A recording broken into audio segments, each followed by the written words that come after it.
Something had struck me as odd about our planet. When you look at every other species on our planet, they all control their weight automatically.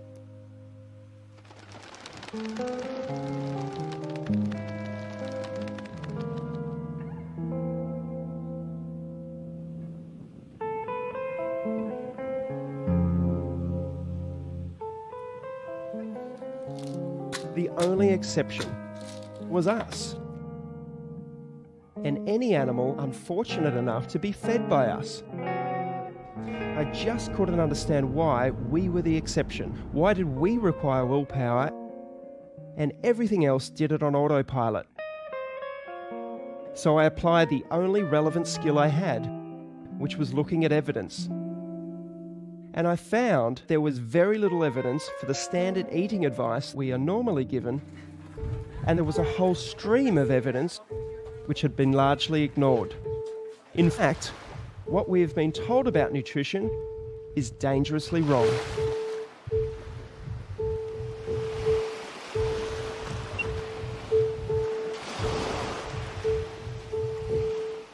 Nome da lakram rakkal. Natanga yung nawe. Heart disease. Totok, so heart disease, yeah. Tintin. Liver disease. Liver disease. Asthma. Asthma, yeah. Diabetes. Diabetes. Namana yung diabetes, man. Probably half the people here have diabetes. Yeah?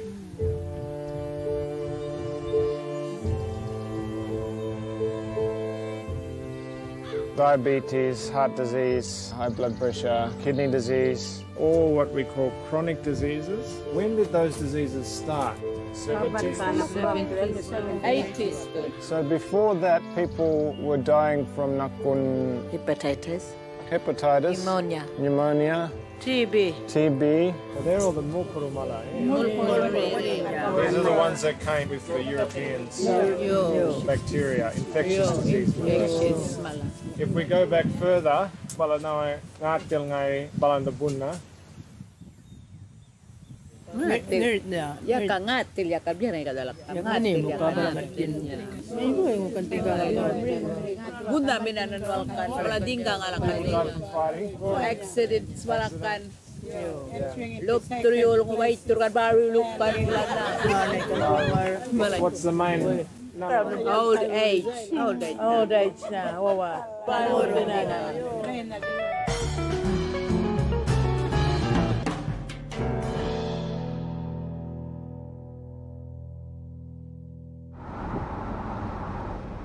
I had this label that I'm a fat girl.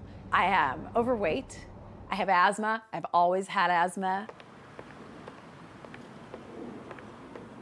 I have a rescue inhaler, and then I have a maintenance inhaler. My rescue inhaler is becoming like a regular inhaler where I use it 2 or 3 times a day. And I've just gotten used to it now. And I've been in the hospital a couple times for asthma where it got really bad. When people talk about wellness and health and are you well, how do you feel?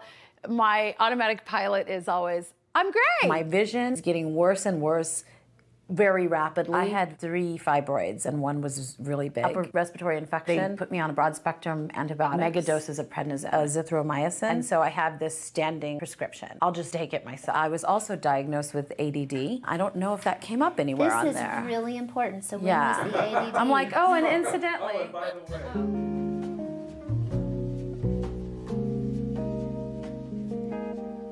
I remember when I was little, my mom taught me to write a letter. Dear Kathy, how are you? I am fine. Like those were the 3 things I learned first. How are you? I am fine. And I'm still doing that, but I'm not fine. This is levothyroxine. I take 1 a day for my thyroid. This is atorvastatin. It's for my high cholesterol. This is fenofibric, tizanidine, duloxetine. I take that for anxiety. Hydrocodone, cyclobenzaprine, gabapentin tablets that's supposed to make your brain process pain in a different way. This is also for my thyroid. This is for my neck pain. These are muscle relaxers. And that's my medication, which I think is more than enough. My mom struggled with weight her whole life. She created me to be an emotional eater. Somebody was picking on me at school. Come on, let's go get an ice cream. Something happened good in school. Oh, let's go out and celebrate. We'll go to Mickey D's, you know. And I ended up doing the same thing with my kids and my grandkids.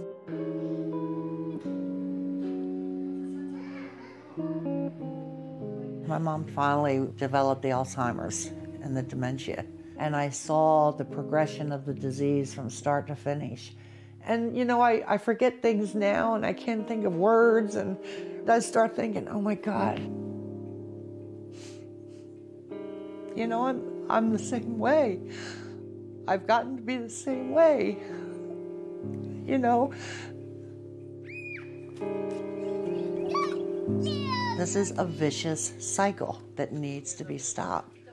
Kim, my daughter, she has arthritis. She has lymphedema. She has hypothyroid. Her daughter, Kaylee, is 9. She has celiac disease. Barry's children are 5 and 4. Barry and Lauren, my son and daughter-in-law, they have a daughter, Abigail, who's 5. Abigail, you want to come back with me? Okay, sweetheart. Just step right up here. She has autism. She's nonverbal. She has epilepsy. She has central sleep apnea. No.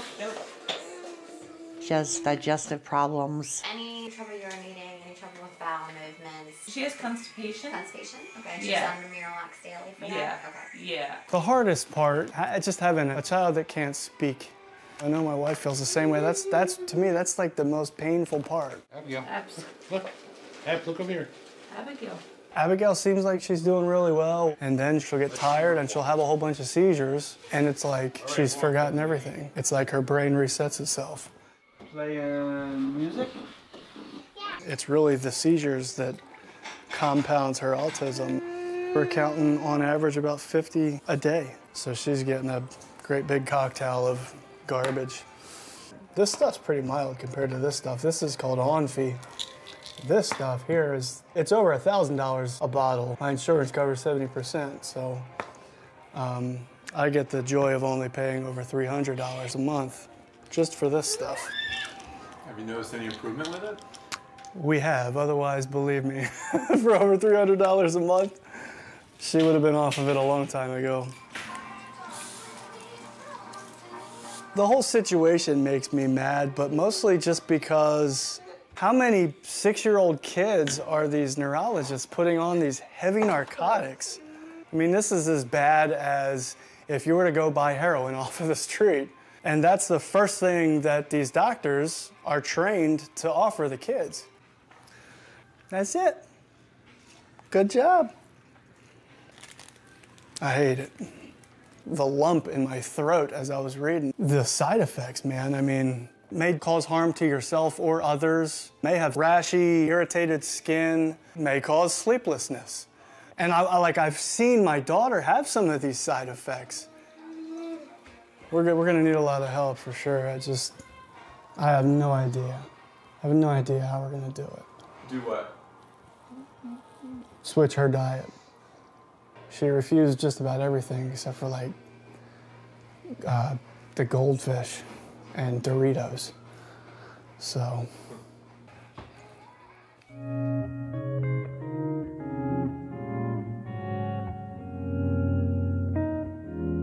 I just don't know. I don't know what it's gonna be like. I may get overwhelmed with it. But I'm truly at a point in my life where I'm afraid. I'm afraid that my chips have run out. You breathe it in, and then you hold it, and then you breathe out. That's how that works. I'm scared. I'm genuinely scared. Debbie, you're about to change your diet. What are you most afraid of? Failure.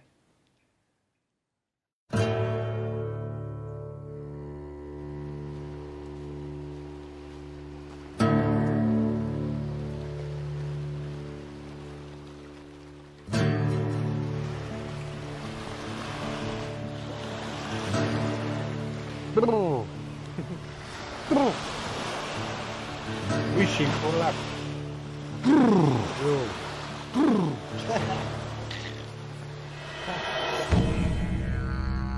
We are all physiologically and genetically hunter-gatherers.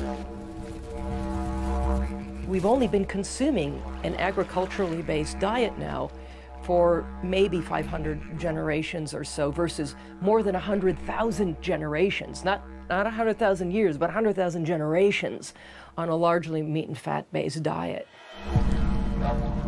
We have the brains that we do because of the enormous amount of fat that we consume as a species throughout our evolutionary history. Suddenly now we're eating a carbohydrate-based diet. And in the last 13 or so generations, since this thing called the Industrial Revolution, this has just gone down a slippery slope. You are the oldest culture on earth, is the Yunga culture. 40,000 years. So anybody that has a go at us, don't talk to us unless you've got 40,000 years of research. Yeah? The American scientific expedition that came to Arnhem Land in 1948 showed that Yunga people were extremely robust. No chronic disease, great teeth, well-built, muscular. I remember Yunga in the 70s, ripple muscles, they were like supermen. I came back in '83 to see a population that was decimated. This chronic disease tsunami that is now wiping across the Yunga population. Funerals are just this constant part of life here. Well, you finish one and then the next one arrives and then the next one arrives and you can kind of get a funeral fatigue. 6.3 markup. And all of life is needing to be reorganised around that. There are definitely still people alive today who, as they were growing up, were living a traditional lifestyle. We're running out of those people.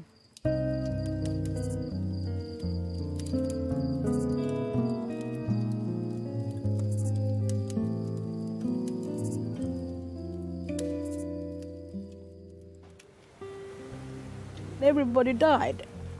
My friends have all gone. Even my best friends, they're not with me anymore. Life's not supposed to be like No, no.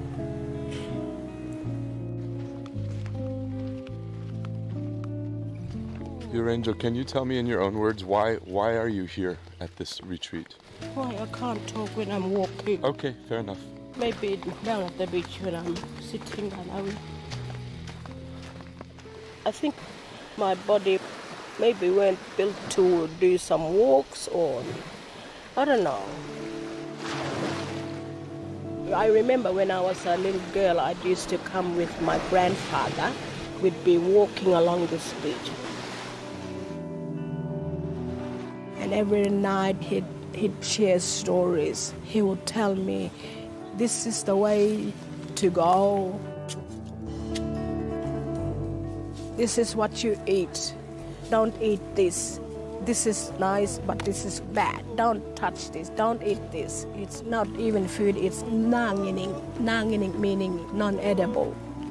Even those red and black beads, they're pretty to make a good necklace, but it's not good to eat. It's nangining. So much has been done to Yunga people to send the message that they are inferior and that whatever is going on in the dominant culture is more powerful and superior, and that definitely applies to people's perception of food. This one's got caffeine. Coca-Cola is something that's frequently drunk for breakfast. It's something frequently given to really small children for breakfast. A lot of people look in on that and they think, wow, that family mustn't care about that child. But that's coming from information that these families just don't have. The total carbs in one serving, 28.6 grams, and a serve is 40 grams. They believe they're being loving and caring to their child by giving them good food bought from the dominant culture store. No sugar in this one. But tanga no chemical mala. The Australian government's pumping millions of dollars in to try to fix Aboriginal health. And here's these two individuals that have managed to do what they're trying to do on a large scale. What they're managing to do is to say the way that you had it before white person came was actually the right way. We have ancient wisdom and we have modern wisdom. And I think the two need to work harmoniously together, in balance.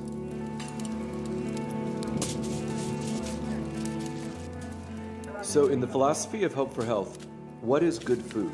Good food is food that is grounded in the tradition of the Aboriginal people. This is the Yolngu way of cooking. And how might that translate to the rest of us? It's basically meat and vegetables, okay? Meat and vegetables that come from a place that is closest to its natural state.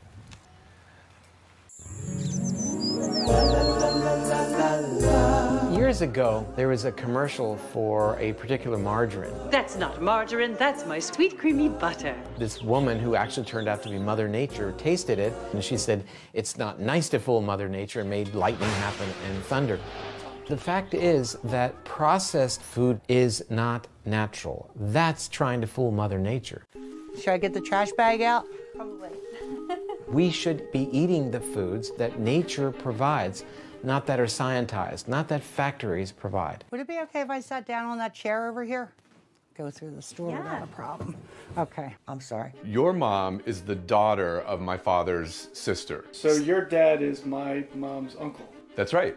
Dude, everything in there is gonna have to go. I think it's probably best if it does. Pastaroni. What is pastaroni? Pasta. I guess.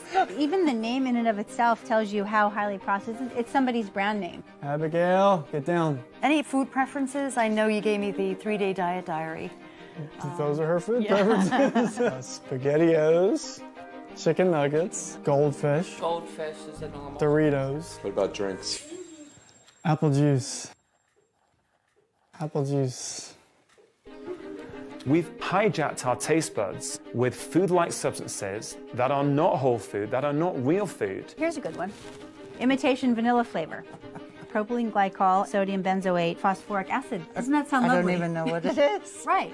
The whole low-fat thing is completely wrong. So we're going to add more fat to the diet. I mean, good natural fats. That's avocados, olive oil, meat fats from pastured animals like beef tallow, duck fat, lard. Having the federal government get behind the low-fat diet changed vastly the food system. You know, companies flooded in with all their low-fat products, responding to this huge demand. One of the most insidious things that market does for us, light.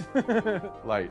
Misspelled light is even worse than spelled correctly light. Every single day now we have newfangled foods and food-like substances being introduced. And then on top of it, we're genetically modifying and adding chemicals and things that we have no way of adapting to. There's added sugar in everything. Ketchup, sugar, juice for the grandkids, sugar, sugar, sugar, corn syrup. The applesauce is corn syrup? High fructose corn syrup is the second ingredient. I would have never guessed. Fructose. It's not going to be anything in here.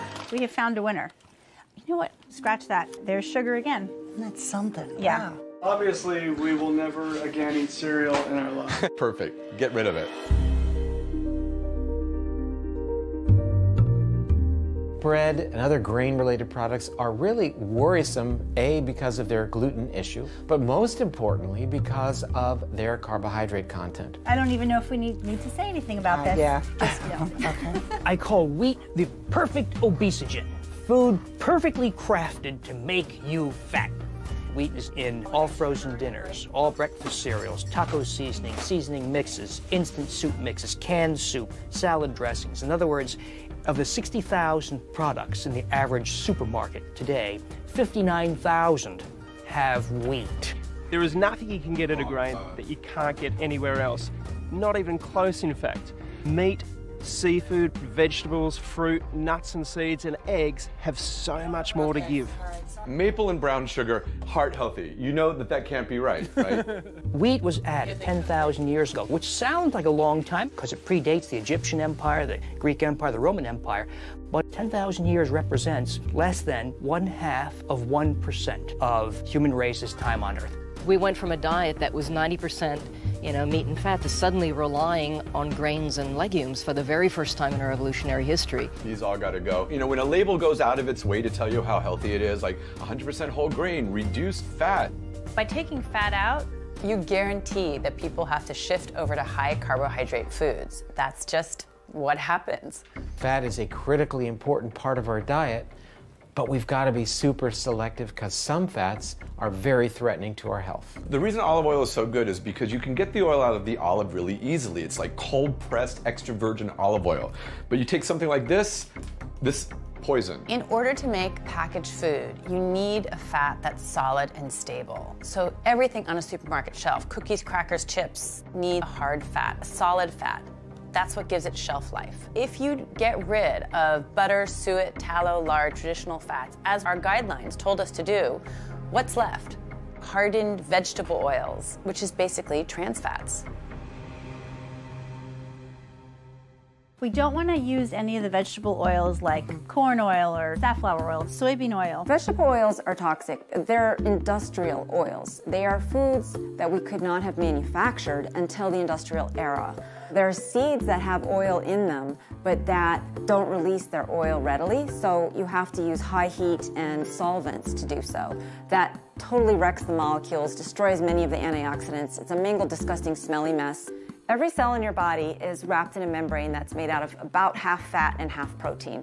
If the fatty acids comprising your cell membrane are unnatural, that cell membrane cannot function in the way that it's supposed to function. And that's the beginning of disease. It starts at the cellular level. Vegetable oils are acting like little miniature Trojan horses. Your body doesn't recognize them as not natural. It will make cell membranes. It'll make brain cells. But it's as if you were trying to build a house and your contractor said, well, we don't have any bricks, but we do have these little styrofoam balls.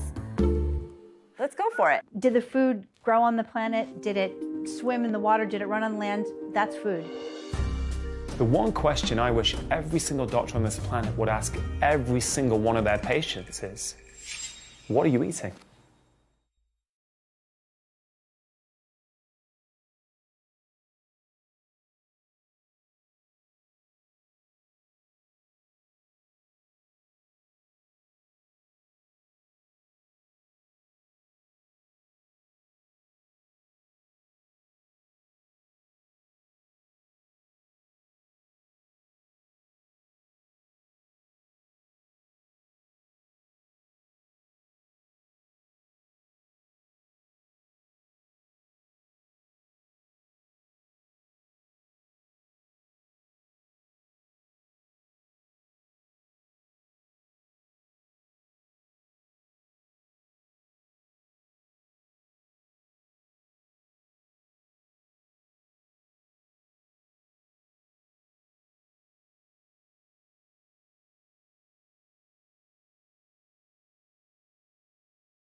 We have gotten a really nice selection of leafy green vegetables. We've got some excellent proteins, wild salmon, bison, fresh ginger root. We have some nice fat choices. We're going to be cooking with some coconut oil and lard.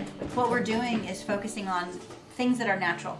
In the Western world, we're not suffering diseases of underconsumption. In fact, it's the opposite. We're suffering diseases of overconsumption. And once we get rid of refined oils, processed foods, refined grains, what we're left with is vegetables, fruit, nuts and seeds, meat, seafood, and good healthy fats. And that is what we should be focusing on. Okay, here's the turmeric. Yep. So we're going to use some coconut oil to the pan. Yeah, Barry, you know the pan spray I had?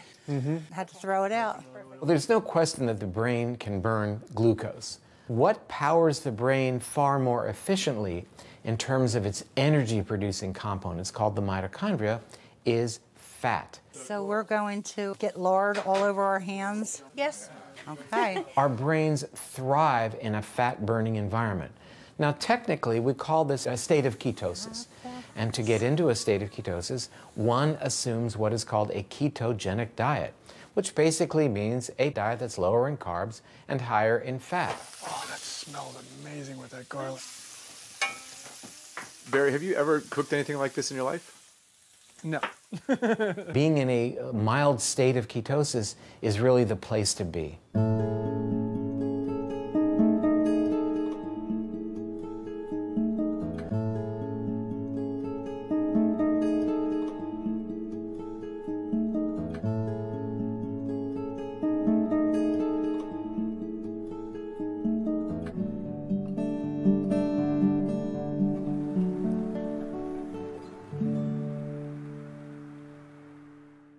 Okay, this is my first video diary. I started this new way of eating today. I figured since we're talking about all natural, I'm going to torment people by having on no makeup. Okay, I know this is not supposed to be a big old cooking show, but here we have some lamb with the bone in, and I am sauteing them in some coconut oil, and the green you see is kale that I just removed. And I made some riced cauliflower so that I can feel like I'm having carbs. Bone broth in all of these, by the way. Normally, I would just go out and eat 3 times a day. I'm so used to grabbing and going, but I am really gonna do this. I am gonna do this. I have to do this.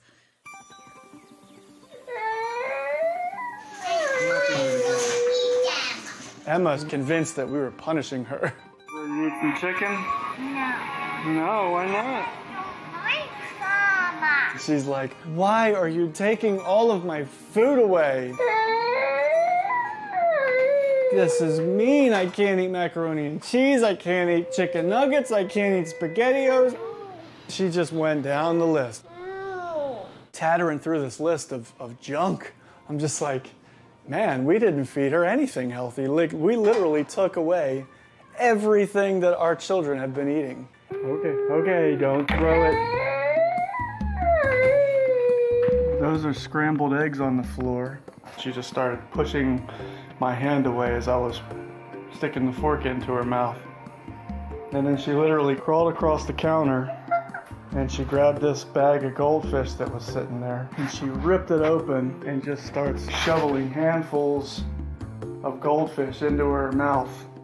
It reminded me of when I was a drug addict and I would get my bag and I'd be fiending for something. I'd be fiending for a fix. Oh, for goodness sake. The first 5 days, she starved herself. She barely ate anything. Yeah, I'm burnt out, man. I'm burnt out. That was the turning point. She was just more. Good job. I mean, she just was a bottomless pit. Abigail's eating coconut. And from that day forward, it was like she was eating everything I gave her. Everything. There you go. Barry texted me the day that she was eating with a fork. There you go. Good job. He texted me that she had never done that before, that she was eating a piece of steak with a fork. And what is she eating? Steak and kale. And I mean, I was literally jumping up and down. And I think he was too. I was so happy. She just took the fork and stuck the steak and popped it in her mouth like she's been doing it her whole life. It was crazy. So anyways, we're doing great. I'm looking forward to seeing where she's at in another 2 weeks. There you go. Good job. When a little baby's put in your arms and you giggle and they giggle back, this little body is talking to me without language, but talking in their own way, and the baby lights up. He never lit up. We knew from the moment he was put in our arms at 2 weeks old, we knew something was amiss. When he was 3, I decided to put him on a specific carbohydrate diet. Just meat, vegetable, fruit, nuts and seeds. 3rd day on specific carbohydrate diet, he fed himself for the first time. The 5th day, he said his first word. So I almost fell over on my chair. He said, "We come for welcome," because I said, "Thank you." I would always talk to him. And it was always me doing the talking, us doing the talking. And he, wouldn't answer to his name, all that typical autism stuff. I said, "Thank you," and he said, "We come."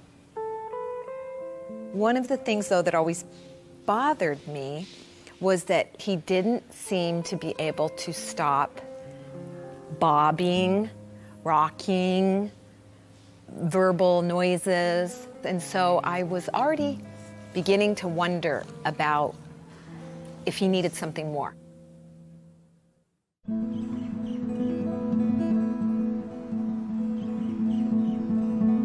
We're at the Shriners Hospitals for Children in Honolulu. We take care of children with brain-based disorders, Specifically, we specialize in autism, ADHD, and other developmental problems. Use this hand and tap your fingers. Our medical study involves a clinical trial. We're investigating not only if the ketogenic diet impacts children with autism, but also how it might impact children with autism. To help with their language, help with their socialization. We want children to be able to interact meaningfully with their families again. You put that one in there. And you can push it off with yeah. The ketogenic diet and the state of ketosis changes the metabolism in the body.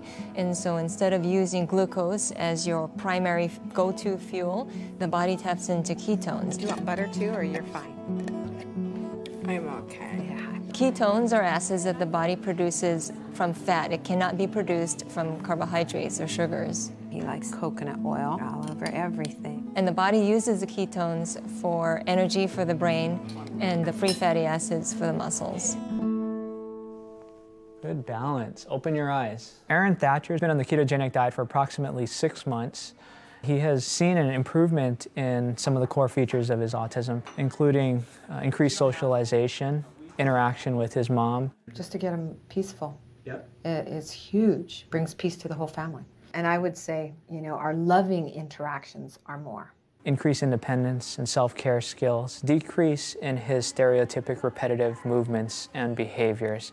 Aaron, we're going to put these puzzle together, okay? Start with these, and I have some here, and let me know when you need more. As evidenced by his scores on the ADOS, he initially, pre-diet, had an ADOS score of 16, which is in the high range for autism. And on his 3-month follow-up, had a score of 8. What do you like doing that makes you feel happy and cheerful? Coming here. Coming here? You like coming here? Okay, what are some other things that make you feel happy? Taking a bus. Taking a bus, that sounds fun. Okay, how about things that you're afraid of? Are there things that... Turtles. Turtles like in the story that we read? The ocean. Oh, the honu in the ocean. That makes you feel afraid? I was watching Aaron take the ADOS, and there are questions on the test, like, what do you find scary? And he said... Turtles. Great, A+, right? So I said, can you say that in a complete sentence? Given the opportunity, he probably could. He did. We did give him the opportunity. Can you tell me in a full sentence? I'm afraid of turtles. Awesome. Tell me in a full sentence what makes you feel happy. I feel happy. I took the bus. Awesome. That's more therapeutic than the question that we asked him. Do you ever feel sad? Can you describe what it's like when you feel sad? Sometimes I feel lonely. What makes you feel lonely? When I be by myself. Oh, can you say that in a full sentence? I feel upset because I'm a lonely person by myself. There are some common metabolic processes in the body that exist within every cell in our body. If you're taking a medicine, you're targeting a specific mechanism within the body. Whereas if you approach it more broadly, such as through food, we might be able to influence a variety of organ systems, including the brain, the pancreas, the liver, muscle cells, blood vessels, etc., through one intervention.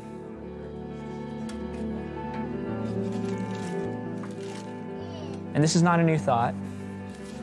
This is an old thought, thousands of years old.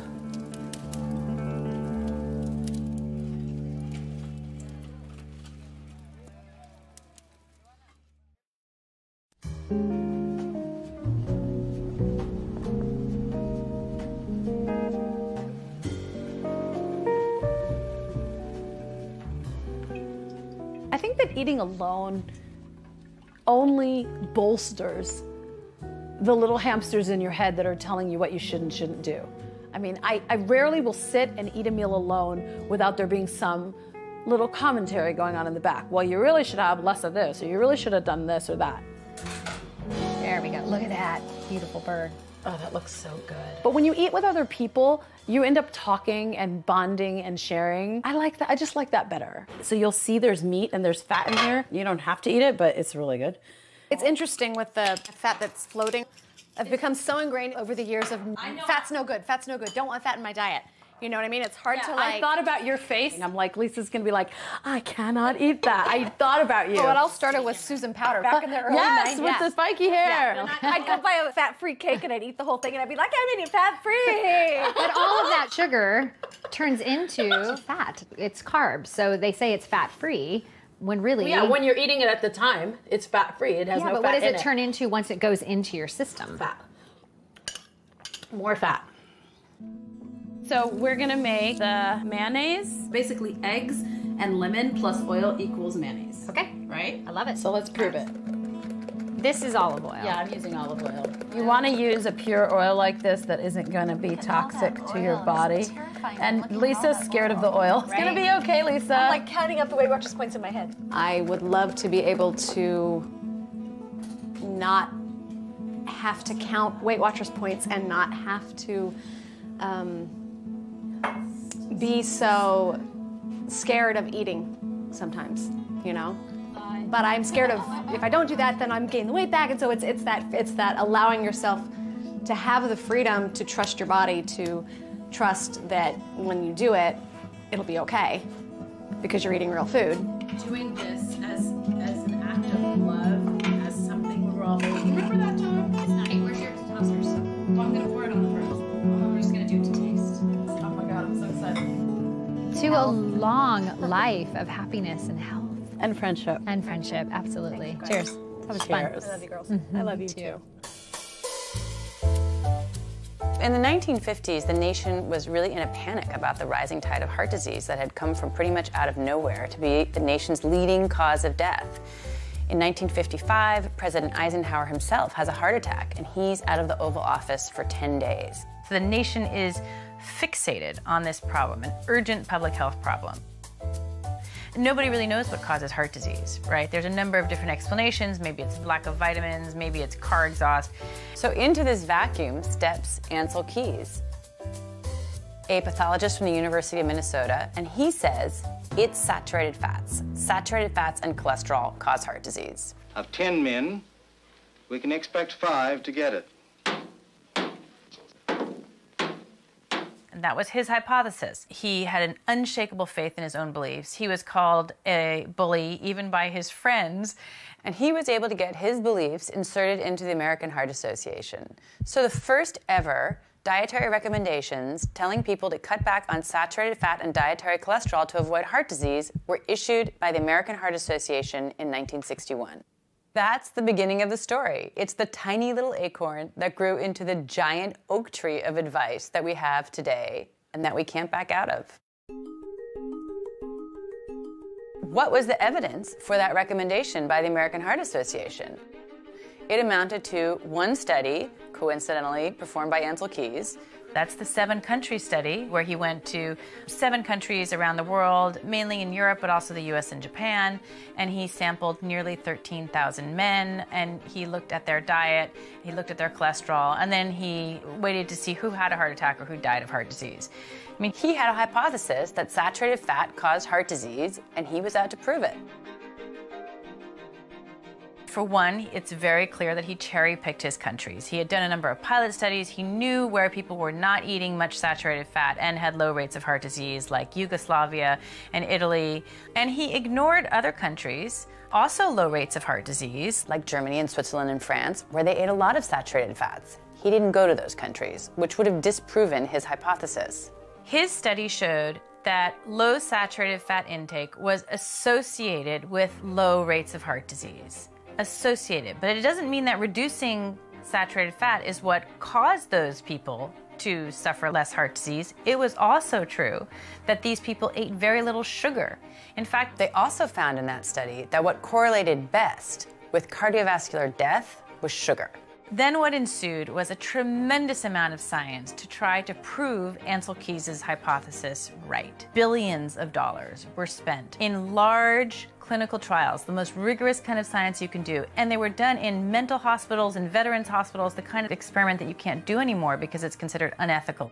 And at the end of billions of dollars of research, they could not prove Ansel Keys' hypothesis.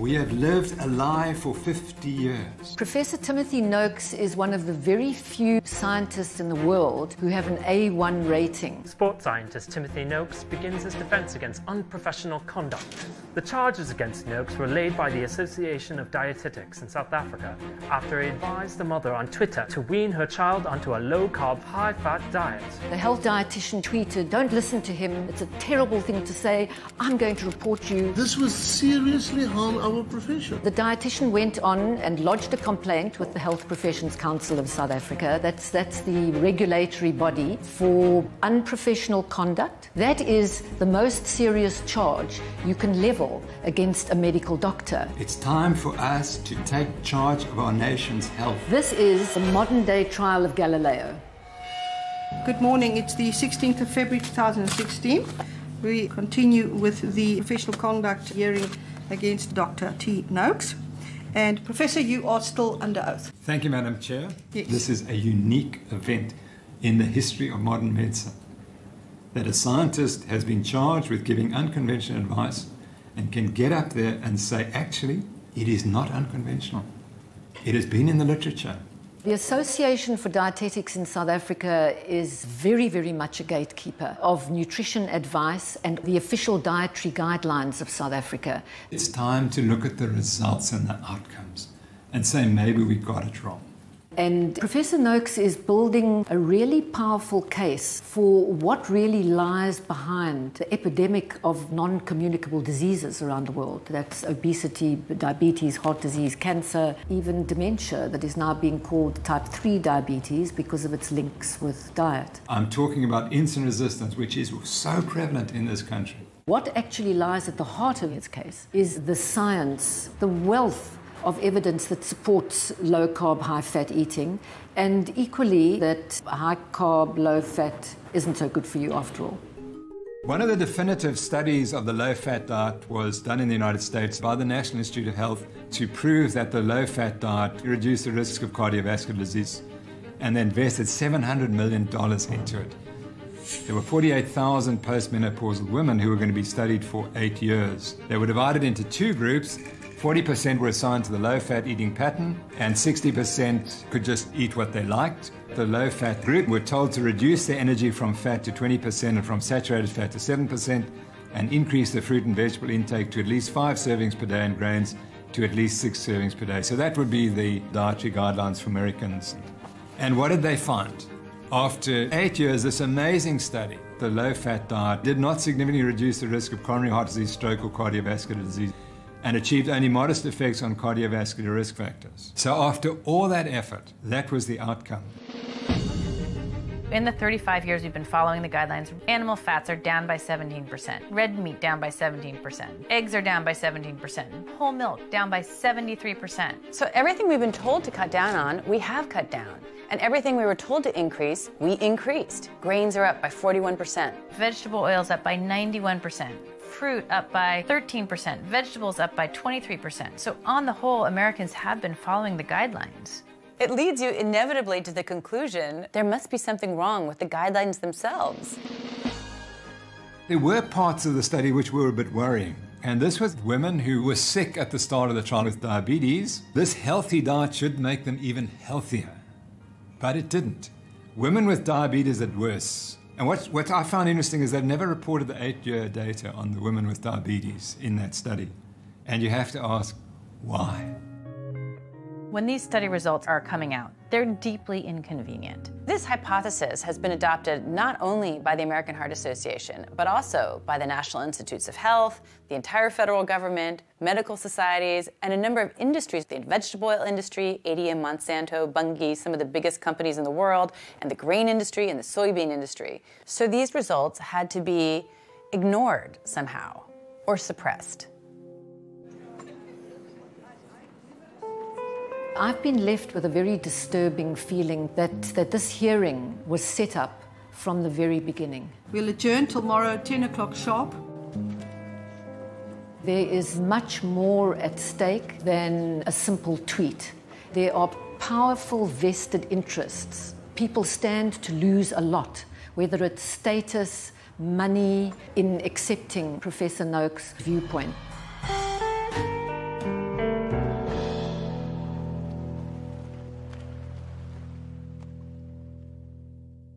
Could you describe what the low-carb, high-fat pyramid would be? Yeah, actually, that is maybe a graphic that more than any other. What you have to do is take the existing food pyramid and turn it upside down so that everything that used to be in the base of the food pyramid, grains, carbohydrates, really has to be up in the tip. And then below that are fruits and vegetables. And then, in the big bottom slab really has to be fats and animal foods. That is actually what a healthy diet looks like.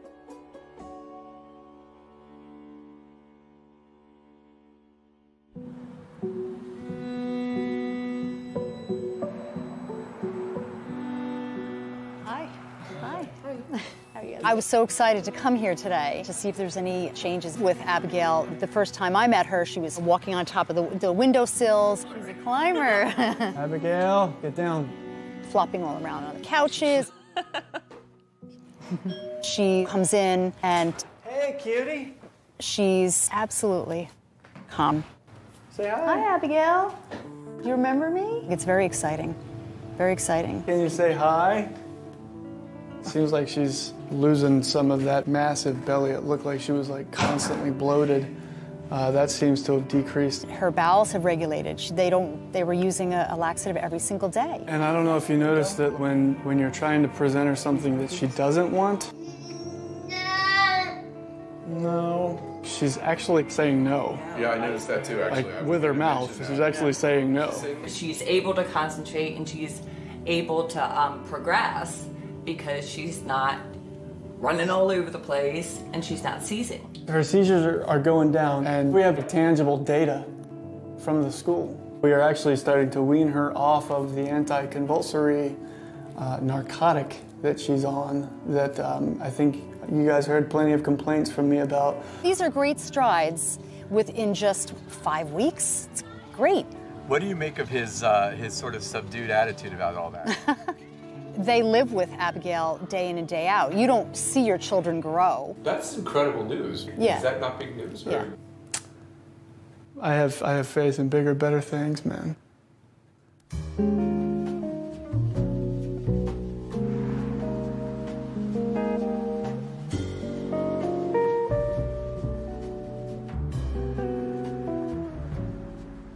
All right, let me just get my recipe for this one. So we're going to make the chocolates, and then... I want you to grind the macadamia nuts. Today we're going to be making 2 survival foods for somebody just starting out. The first one is macadamia bread. That's your fat bread that I saw? That's my fat bread. I'll deal with the messy part because I got the apron. And I'd like to make a sugarless chocolate. It's something you can have in your refrigerator when you just, I need something sweet. We both needed our little something. Yeah, I use stevia. I don't use sugar because it elevates my blood sugar. Taste it, see what you think. I think it's perfect. I think it's perfect too. I think it's perfect. Everybody needs to learn a new word. It's called hyperinsulinemia. We're going to grind the macadamia nuts into a butter. We are constantly triggering our insulin. Some people develop type 2 diabetes, some people develop cardiovascular disease, some people develop Alzheimer's. I developed cancer. In 2012, I went for a breast MRI. And something lit up like a Christmas light. I had invasive with HER2 amplification, which is very aggressive and metastatic type of breast cancer. I'm going to add the coconut butter. Cancer cells have an Achilles heel. You inhale oxygen, your bloodstream carries oxygen throughout your body, so that's an energy source for healthy cells. And that energy is used by the mitochondria, which is in the cytoplasm of the cell. But cancer cells can't do that. Don't do this if you have granite. They can't get energy from oxygen. Cancer cells need to ferment. They need sugar and refined carbohydrate to proliferate. Do you ever see Star Trek, The Trouble with Tribbles? Okay? Do you remember at the end they say, I figured it out. If you don't want them to reproduce, stop feeding them. And that's what cancer is. So I started a ketogenic diet. A ketogenic diet is a high-fat, very low-carb. It's like Atkins on steroids. This particular diet for cancer means 80% healthy fats, 10, 12, maybe 14% protein, and no more than 12 grams carbohydrates. Oh yeah, look at how nicely it rose. All I was looking for was to prevent it from metastasizing. And surprise of surprise, it started shrinking. My tumor started shrinking. You can see it came out gorgeous. And my last MRI, the radiologist said, had I not known you were diagnosed and treated, I would look at this from another patient and say, nothing to see here. So you never actually went through chemotherapy? I didn't do surgery, I didn't do chemotherapy, and I didn't do radiation, no. The headscarf is a religious, right, it's not yes, absolutely. No, I have my hair. I don't know how to ask that. I have my hair. I eat well, I have a wonderful family, I have a wonderful, healthy life. This can be in a donut pan, so you can make lox, cream cheese, and bagels. I've never had an illness from the day I was diagnosed. My immune system is so good now that everybody will get sick with the flu, and my grandchildren are coughing in my face and sticking their hands in my mouth, and I don't get sick. That's the norm. Yes, that is the norm. I walk into the doctor's office and they say, "Oh, our miracle patient has arrived." And that was very disturbing to me because I didn't think, you know, God runs the world, of course, but I didn't think there was anything miraculous about what was happening. I thought it was hard science. What did I do that was different from what anybody else can do? And the answer to that was the research. A scientific study changes the picture.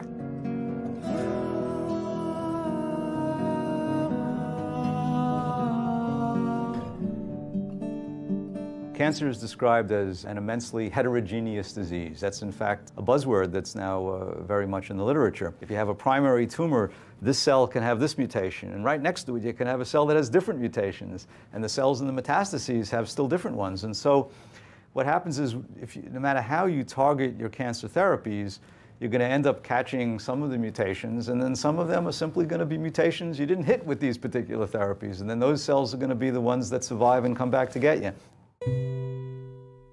Most cancers are treated by cocktails of multiple drugs which fail.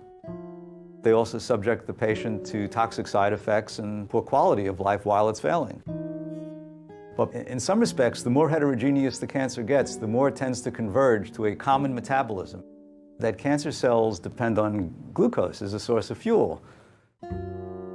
That then could lend itself to a metabolic approach which targets just that. I don't know that that's going to be the case in most cancers, but it still doesn't stop me from being optimistic about the idea of using diet as an adjunct to chemotherapies and other forms of therapies to improve the overall efficacy of treatment. So I can make anybody fat. Insulin causes weight gain. So for example, if I prescribe insulin to people, people gain weight. I could make you obese. I just have to give you enough insulin. If you think about what the major causes of disease are in the 19th century and early 20th century, what was killing people was infections, right? So people are dying of tuberculosis, people dying of pneumonia. We developed penicillin, we developed all these great drugs, so people lived. The problem is that's not our situation now. So we've taken the same attitude of here's a magic pill and we've applied it to a dietary disease. That's insane. The multi-million-dollar question is, why is it happening? I mean, it's not like we're deficient in pharmaceuticals, right? And we don't have a Toujeo deficit. Right now, it's really the perfect storm. I mean, we're eating more processed food than ever before. Our environment is toxic, and we're leading these incredibly stressful lives.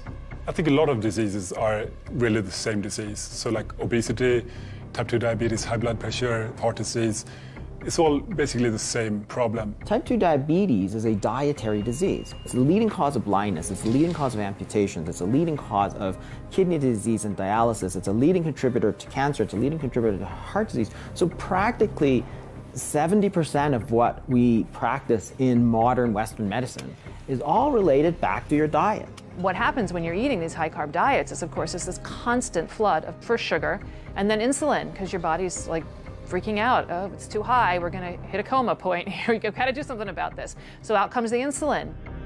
When you're constantly shouting with this insulin hormone, the receptors on the cell will down-regulate. It's called insulin resistance. The body is not responding well to insulin. It's like if you're shouting really loudly, people are gonna put their fingers into their ears, right? If you shout really loudly every day for years, the cells get deaf. They don't hear it anymore. The body has to excrete 2 times more, 5 times more, 10 times more than normal to get the message across. And then you treat it by injecting even more insulin. And I think that's, criminally insane.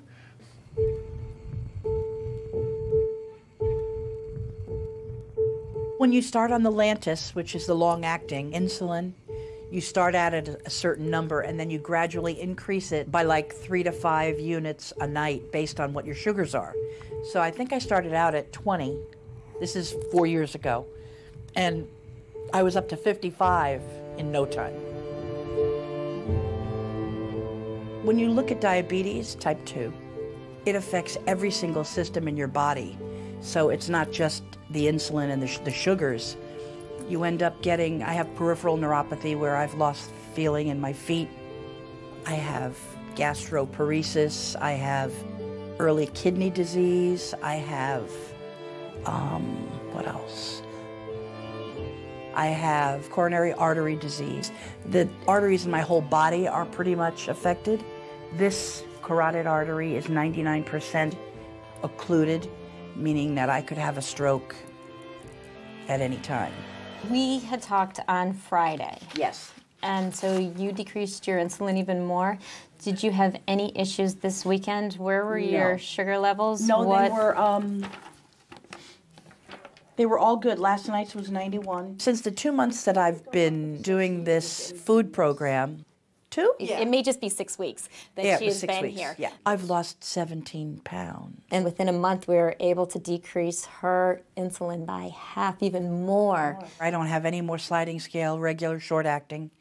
I have the long term is down from 50 units to 20 units a night, which in the long run is going to save me a whole bunch of change. If things keep going the way they are, the possibility is that she could cure her diabetes with food. Can you imagine? I was hopeless.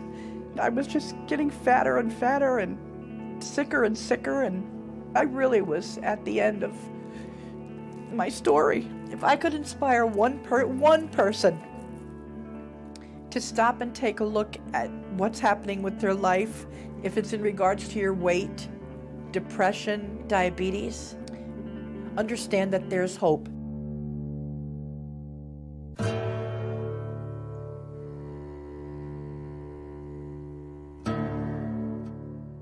When they rounded up the tribes in this country and put them on reservations, they were starving, and the U.S. government gave them commodity foods. It consisted of white flour, sugar, and lard. What do you do with white flour, sugar, and lard? Is you make fry bread. It's our concentration camp food.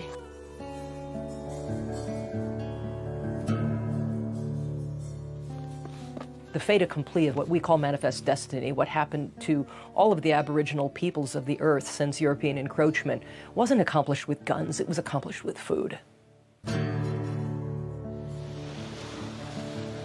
Damper has become #1 food for Yoruba people. Settlers, missionaries, they gave us damper, and our grandfathers, grandmothers, and all our families, they liked it.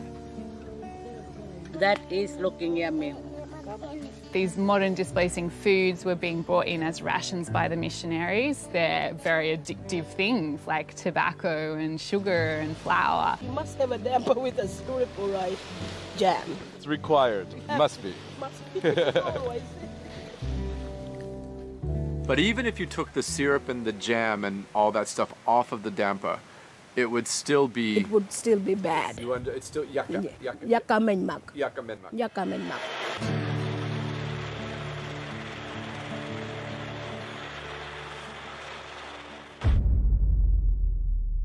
Maize has become our staple food. It's called pap In South Africa, it's mostly prevalent in impoverished rural communities. In South Africa, that's mostly our black population. So when we talk about maize being the staple food in Southern Africa, we have to understand how it got there. It was a decision by the South African government to produce maize on an industrial scale. And the question is, well, was that good for our people or not? It's not indigenous. It was never indigenous to South Africa. All our maize is genetically modified. It's refined. It's high carb. You might as well be eating a bowl full of sugar. And dietitians, including the one who laid the complaint in the first place, are proponents. And I'll argue that it was the introduction of maize and making this a staple food which has been a problem for us. Madam Chair, objection. I really can't see how the details about something based on a conspiracy theory is relevant. Madam Chair, in respect of the influence of industry driving the obesity epidemic, there were sponsors for AdSun. There were a number of sponsors, including Kellogg's, Pillsbury, etc. If you work with a flawed model of just energy in and energy out, you forget about how behaviors are modified. You forget about how addiction comes about. You forget about how advertising influences the whole epidemic. I am submitting that that is irrelevant. The objection is overruled. Professor Noakes, you may proceed. Thank you, Madam Chair. What I learned during the process is the key to this debate, that industry completely controlled what the information coming out to the public was. And I exposed that in one chapter. These guys know what they're doing. You know, it's not an accident, I don't believe, that people are hooked on all this junk and processed garbage. The Global Energy Balance Network was a front for Coca-Cola. There's something bigger going on here. The whole food system needs changing. What Coca-Cola is doing is to control the messaging of obesity globally by controlling the scientists. One of the tactics that industry uses is they'll fund studies that are designed to confuse the record. Their goal was not to talk about obesity, their goal was to confuse the public. Almost all scientific conferences depend on industry funding, even to discuss a subject. If there's no funding, nobody's interested. Nobody wants to even talk about it. It's like depriving a field of oxygen. I've repeatedly been told that there's no evidence to support the low carbohydrate diet. That's incorrect. This is a randomized controlled trial published in 2008 by Dr. Finney. These are expensive trials and there's no money to do it. He does not get funding from the National Institute of Health. He has to go and raise his money himself. This is the evidence. He's putting people with a metabolic syndrome, half of them on a high carbohydrate, low fat diet, and the other group on a high fat ketogenic diet. Look at the results. Body mass and abdominal fat, high fat outperforms high carbohydrate, low fat diet. Triglycerides, one of the key markers of metabolic syndrome, down 50% on the high fat diet. We tend to overconsume carbohydrate in this country because it's addicting, but also because we produce it in ridiculous amounts. If you fly from New York to LA, the majority of what you're flying over, all those little circles and squares on the ground, that's America pumping out carbohydrate as fast as it can. That's the 30,000-foot view, that's what's happening, and that's reflected in our grocery stores. Now here's the HDLC, which we all told is the good cholesterol. What we're not told is when you eat a high carbohydrate diet, your good cholesterol comes down. And you go on a high fat diet, HDL cholesterol goes up. There isn't a single multinational corporation on planet Earth that wouldn't stand to profit from every man, woman, and child consuming a carbohydrate-based diet. That very particles that are damaging our arteries are increased on a high carbohydrate diet and reduced on a high fat diet. It's incredibly cheap to produce, it's highly profitable, and it keeps you perpetually hungry. What could be more perfect? Now, this is even more remarkable. Saturated fatty acids in the bloodstream, which greater your risk of heart attack. Now you eat more saturated fat, and the saturated fatty acids in the bloodstream go down. Pharmaceutical companies are profiting from this. Weight loss industry is profiting from this. Undertakers are making out like bandits. About the only people that aren't profiting from all of this are the rest of us.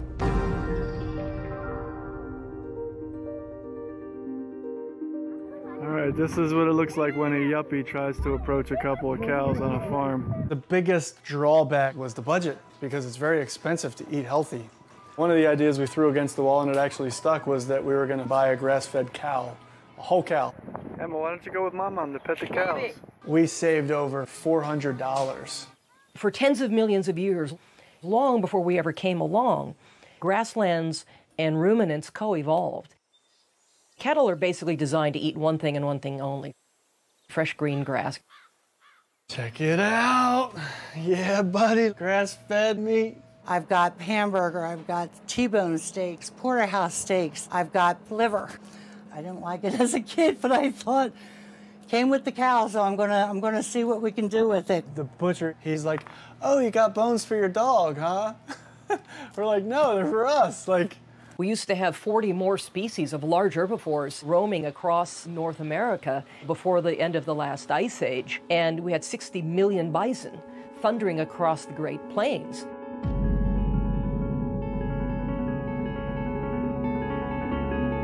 Today we have 60 million cattle that are populating feedlots. You know, grain feeding of animals.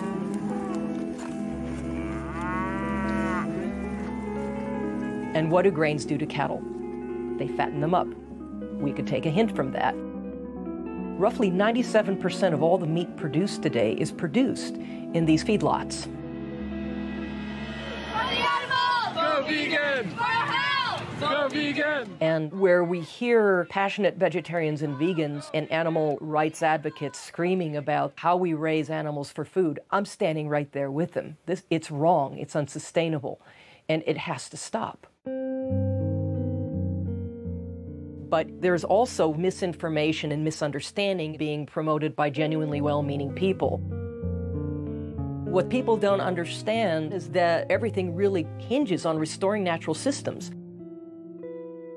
Do you see that happening in the United States? Like, can we reclaim our Midwestern prairies again? Is that possible? It depends on how successful this documentary is, right? You were a vegetarian. Oh no, I was a vegan. I was never a vegetarian. I went from standard American diet, vegan. I think when I started as a teenager, I had very good impulses about the world that I wanted and the ethical base that I wanted to form the actions of that were my life, that were going to be my life. That hasn't changed. So justice and compassion and anything that questions human hubris or human entitlement, those are the only values that are going to get us to the world that we need. The problem is information. And with a different collection of facts, a different set of information, I might have made a very different decision. If you want to reduce your carbon footprint, one of the best things you can do is eat locally, grow your own food in your own backyard. So I took this up with fervor. I really wanted to do all this. So made a garden happen and pretty immediately hit the wall of what do plants eat? We're used to thinking of plants as sort of insensate salads. They actually have needs. Well, I'm going to get the organic whatever, and I go to the farm store and I'm looking around, and every single thing that's an amendment that is for fruit, like strawberries, it's bone meal and blood meal. Well, where do I think minerals come from?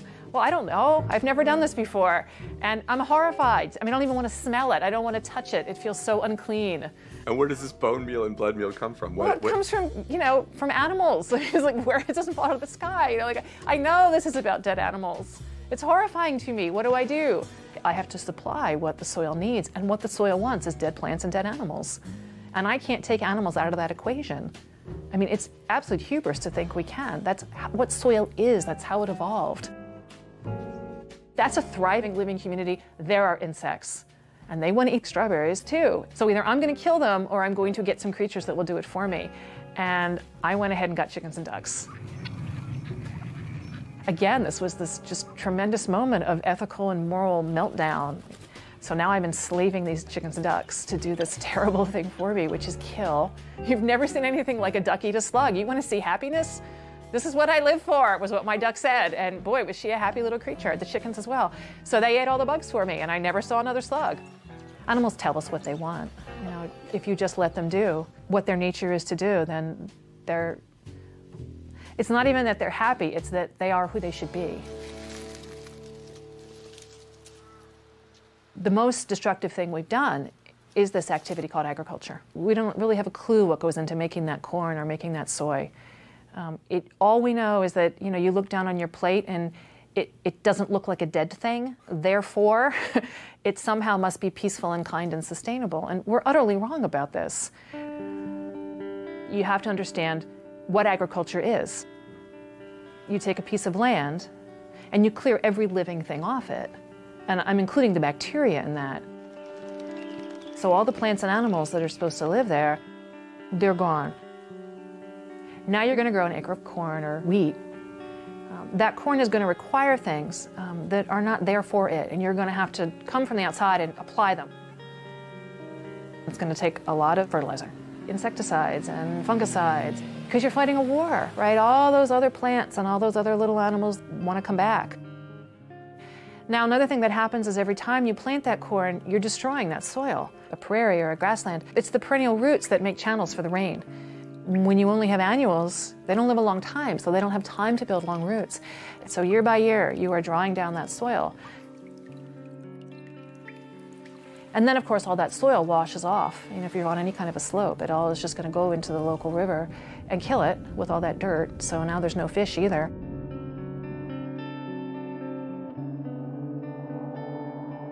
In the meantime, though, while the corn is still growing, you can transport it to a miserable cow living on a cement floor inside a steel building and feed that cow for about 60 days. Past that point, she will die from the corn because it's not her natural diet. But until that point, she will get really fat really fast, and then slaughter her, feed her to humans. So you're going to make people sick eating this meat as well. As far as I can tell, this is nothing but death and destruction from the very beginning to the very end of this. Now I'm going to walk you through another scenario, which is you take the same acre of land, but you don't hurt it in any way. You let it have its own wisdom, its own impulse toward life, its own wild way. And what you have is a whole bunch of perennial plants growing there. You have a whole bunch of really sturdy grasses. You've got big birds and you've got ground-dwelling birds, and then you've got small mammals and larger mammals. You might even have, every once in a while, a really big mammal come across there. You know, you might have a wolf or a bear or somebody. And in the meantime, you've got a ruminant.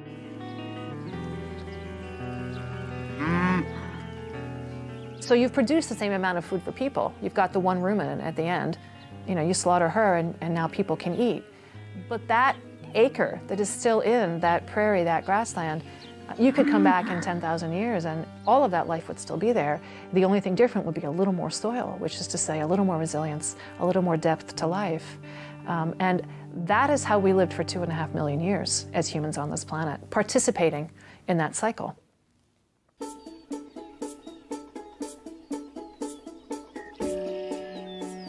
We're here in the Shenandoah Valley of Virginia, and what we do is pastured livestock.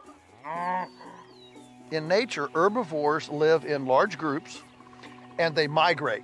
All we're doing is duplicating that kind of migration, moving the animals across the land so that this choreography, this ballet of the pasture, can perform its dance on the grass. When people say eating this way is unsustainable, oh, listen, it's not only sustainable, it's actually what we call regenerative.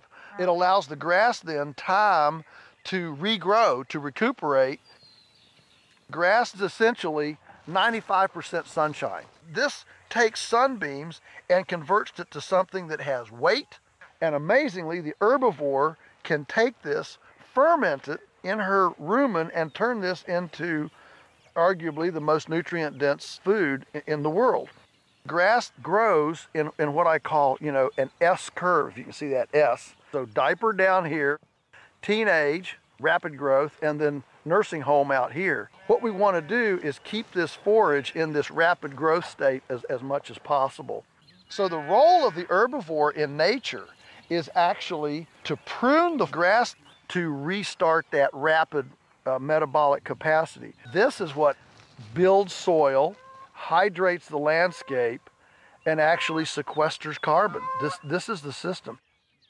When grass is allowed to be as productive as it's supposed to be, it actually is far more efficient at converting solar energy into biomass than even trees. That's why all the rich, deep soils of the planet are under prairies with herbivores.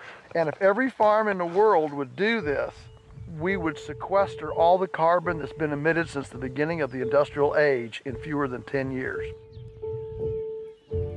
When a confinement animal facility shows a picture of this hog factory or chicken factory or whatever, They're not showing all the land that's required to grow the grain to keep it going and all the land that's required to handle all the manure that it's generating. In this system, you're seeing all that land.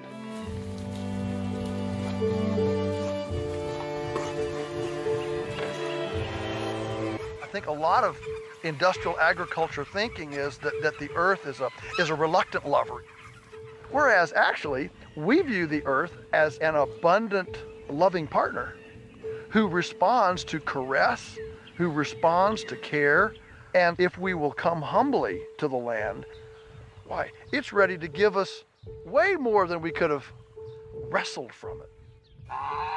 This is the mystical, awesome cycle of life, and to be able to be this close to it has a humility to it, a perspective that is actually quite profound and actually quite historically normal.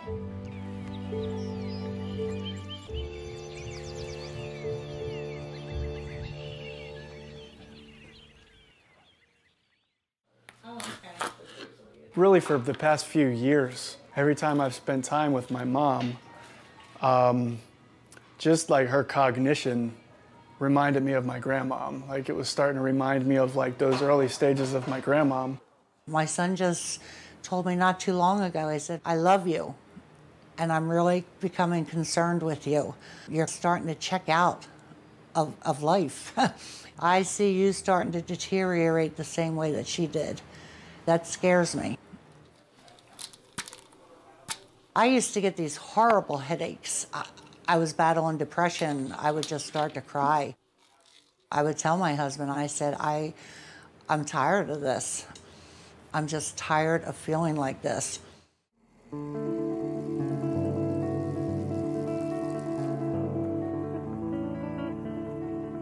Since we started eating clean like this, I have not had, and I kid you not, I have not had one of those headaches, not one. My energy level, my thought processing, I mean, I've seen remarkable changes. You know, until you've been there in that dark place, you can't really grasp the magnitude of it. I have been there and I have lived that. It's like a vicious cycle, you know? And this is just so much better. Does it taste like a strawberry? Was it good? Yeah? To sit down and have a conversation with my mom, and she's clear-headed, like for the first time in years. You gotta squirt water down into the hole. I feel like I've got my mom back. I can't wait to see in 6 months from now, what other changes could there possibly be? The good news is something I never thought I would hear myself say, that I am completely off all insulin. Oh, Patty, Yeah. congratulations. Thank That's you. Take a high five. incredible. Yeah. When your blood sugars have been completely fine? It's been 10 days. Are you kidding? But who's counting? How much weight have you lost in time? 45 pounds so far. It's so exciting. 45. I think that's 3 dress size. I'm halfway. I would like to lose 90, so. I find that so fascinating. The first lines of defense are always like, take this pill, take that pill, that medication. And like, oh, you're at the end of your rope. And so maybe you should try changing what you eat. I think I always knew that, but I don't think I knew how. And as much medical knowledge as I have, even nursing, I don't think they teach you enough about nutrition. I mean, that kind of makes me a little bit embarrassed to say, but it's been a whole big lot of reflection. A whole new world opened up. I think that's what was amazing to me. I mean, I just... Yeah. Anyway, I can't happy. hear that, so thank you for that. Thank you. There's something implicit in all of this that no one seems to be saying. The human body is a vastly complex system, but how we fuel it is really simple. If we fuel our bodies correctly, then the complexity should just take care of itself. So, metabolically speaking, there are really only 2 fuels we can use. They are sugars and carbohydrates, which is glucose, and fat, which is ketone bodies. If we go with the notion that fat is the fuel that nature has intended, then suddenly all the dominoes just fall into place.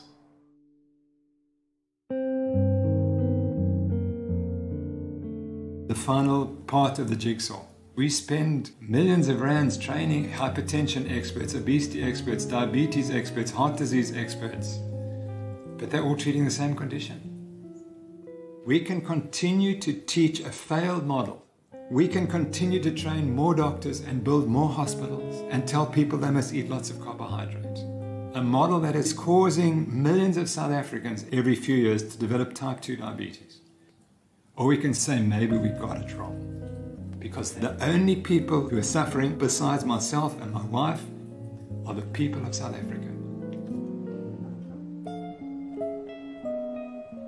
Professor Noakes, on a charge of unprofessional conduct, the majority of this committee find you not guilty.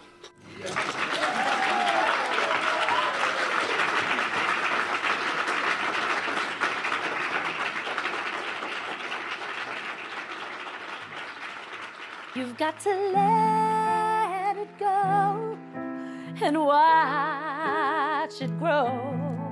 'Cause it takes every voice to make this world whole. It's been about 5 months since I started eating this way. My clothes fit better, my skin is clearer, my voice is clearer, my mind is clearer. This is all about the freedom you want. I was having ongoing respiratory infections most of my life. I haven't had a single thing. No antibiotics whatsoever. No antibiotics. I haven't needed it. I haven't used my inhaler for about 3 months for any reason whatsoever. But I did not expect my lungs to clear out. No more inhaler. The first unto the last, connected. Our bodies are perfect. Directed we fly. If you don't actually take a moment to just revere the way nature works, just truly look at it, at how perfect it is, you're in for trouble. 'Cause if you listen to the voice within, a melody will soon begin, and you'll feel the vibration in your soul.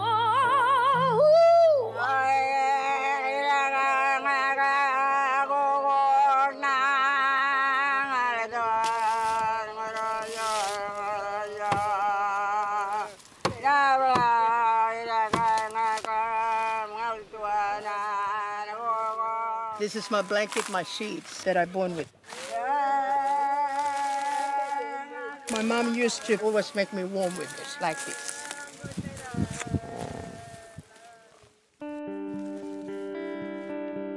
A week ago, you were talking to me, and your body was not in a pleasant place for you. No, not yet. The second week, I went out on that walk and I started singing away as I was walking. And I was so happy.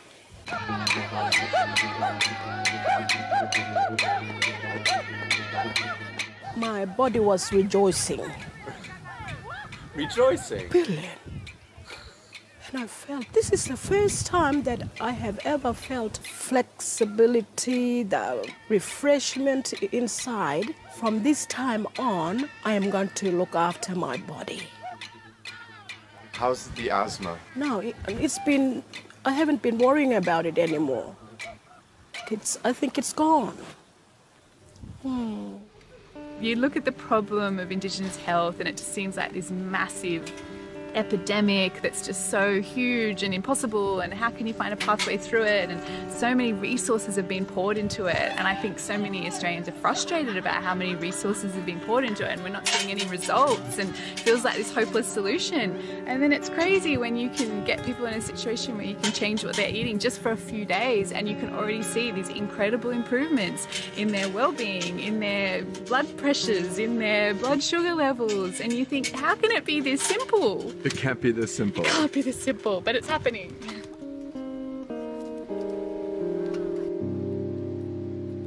Look at that everywhere.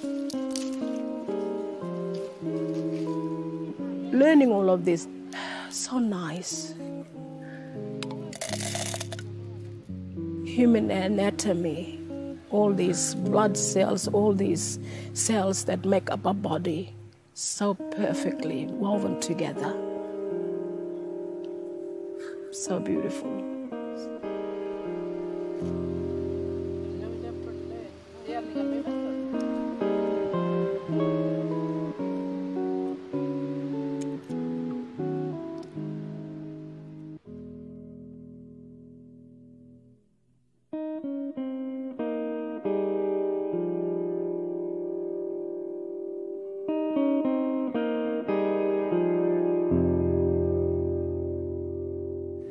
touch your nose. Touch your nose.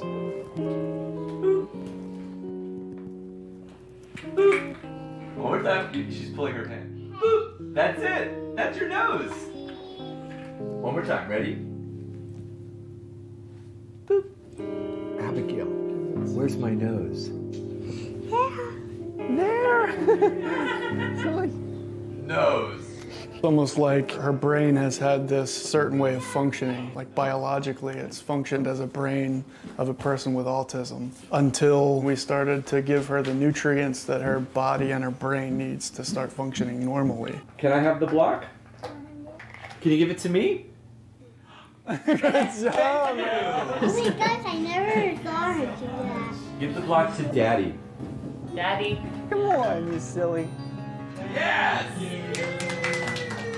Now, give the blocks to Mommy. To Mommy. Mommy. Give the blocks to Mommy. Good job. Yes! There you go. Thank you. But at this point, she's like 6 years behind, so she's starting at the level of a 2-year-old, or whatever developmental level that Abigail's at.